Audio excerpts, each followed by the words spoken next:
Hi guys, welcome to Ring with Volkswagen. I'm Lydia and today I'm going to run through with you a little bit about Android Auto. So let's get started. Now I've already got my cord plugged in just in the USB port in here. Now next step from here is just to plug your cord into your phone. Now you should have a notification pop up on your phone as well as on the screen there. You have to allow all of your permissions and it should connect directly through. Now I should mention with Android Auto you should already have the app downloaded as well as your phone being up to date, otherwise it won't work. So as you can see here everyone, all of my compatible apps have popped up onto your infotainment system here. Now you can access your maps. To go back to your home screen there, all you have to do is just press this home button here.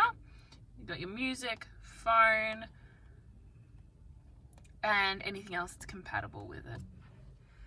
Now all you have to do to get out of the Android Auto system and to get back into the Volkswagen system is just press your menu button down here. Thanks for watching guys. Don't forget to like and subscribe for more future content and we'll see you on the next one.